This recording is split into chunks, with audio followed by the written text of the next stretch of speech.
होळी रे होळी पुरणाची पोळी. होळीला पुरणपोळीचा नैवेद्य केला जातो आणि त्याच पुरणपोळीसोबत केली जाते ती झणझणीत तर्रीदार कटाची आमटी. कोल्हापुरातील ज्योतिबाच्या डोंगरावरती ज्या पद्धतीने कटाची आमटी केली जाते त्याच पद्धतीने आज आपण झणझणीत आणि त्याच चवीची कटाची आमटी करणार आहोत.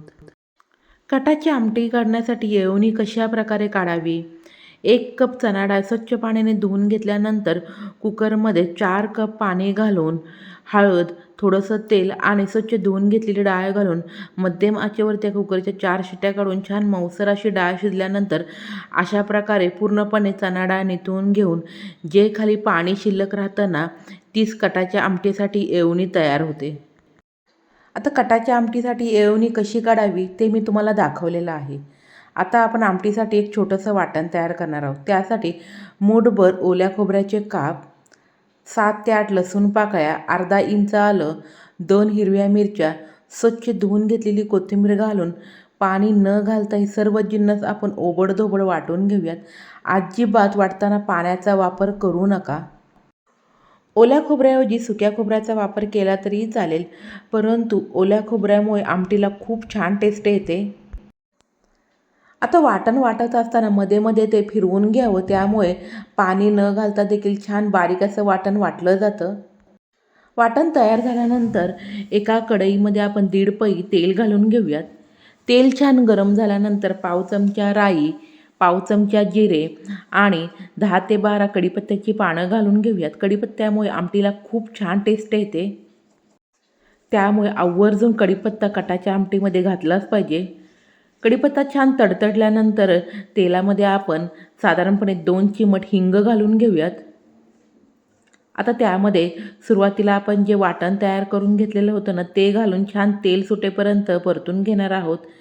हे सर्व जिन्नस वाटत असताना अजिबात आपण भाजून घेतलेले नाही, त्यामुळे त्या सर्व जिन्नसांचा कच्चेपणा कमी होण्यासाठी तेलामध्ये 1 ते 1.5 मिनटं छान परतून घेऊयात. त्यामुळे सर्व जिन्नसाचा कच्चेपणा देखील पूर्णपणे कमी होईल. तेल सुटेपर्यंत वाटण वाटून झाल्यानंतर पोह्याच्या चमच्याने 2 चमचे कांदा लसूण मसाला, थोडीशी हळद देखील घालून घेऊयात. सुरुवातीला डाळ शिजवताना देखील आपण हळद घातलेली होती, म्हणून हलकीशीच हळद घालून घेऊयात. जास्तीची हळद पडली ना तर आमटीला हवा तसा कलर देखील येणार नाही, त्यामुळे हळद अगदी बेतानेच घालावी. आमटीला छान कलर येण्यासाठी 1 चमचा काश्मीरी लाल मिरची पावडर घालून हे सर्व जिन्नस व्यवस्थित मिक्स करून 1 मिनिटभर छान परतून घेऊयात. कांदा लसूण मसाला नसेल ना तर ठेवणीतील तुम्ही कोणताही मसाला वापरला तरीही चालेल. अगदी घरातील मोजक्या साहित्यामध्ये आणि झटपट अशी ही कटाची झणझणीत आमटी तयार होते. ज्योतिबाच्या डोंगरावरती जे पुजारी असतात ना, त्यांच्या घरी अशाच प्रकारे कटाची आमटी केली जाते. जेणे कोणी खाल्ली असेल ना त्यांना ही आमटी केल्यानंतर ती चव नक्कीच कळेल.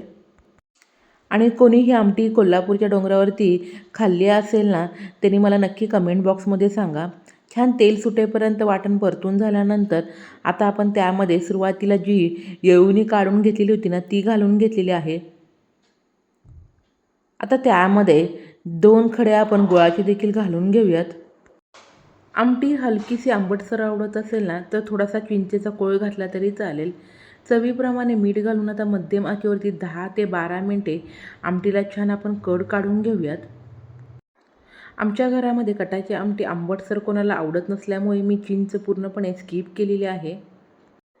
आज तुम्हाला मी कटाची आमटी कशी करायची ना ती सांगली कोल्हापूर पद्धतीने दाखवलेली आहे. उद्या आपण अशा साध्या सोप्या पद्धतीने पुरणपोळी कशी करणार आहोत ना ते देखील दाखवणार आहे, त्यामुळे पुढील व्हिडिओ देखील पाहायला विसरू नका. तर ह्या ठिकाणी पहा 10 ते 12 मिनिटे छानपैकी आमटीला कढ काढल्यानंतर आपली झणझणीत अशी कोल्हापुरी स्टाईल कटाची आमटी तयार झालेली आहे. बघूनच तोंडाला पाणी सुटलं ना. मऊ लुसलुशीत तोंडात टाकताच विरघळणारी पुरणपोळी, मऊसर भातावरती अशा प्रकारे झणझणीत कटाची आमटी असेल ना तर अजून काय पाहिजे. तर तुम्ही देखील मी दाखवलेल्या पद्धतीने नक्की एकदा कटाची आमटी करून पहा आणि कशी झाली ते मला कमेंट बॉक्समध्ये सांगायला विसरू नका.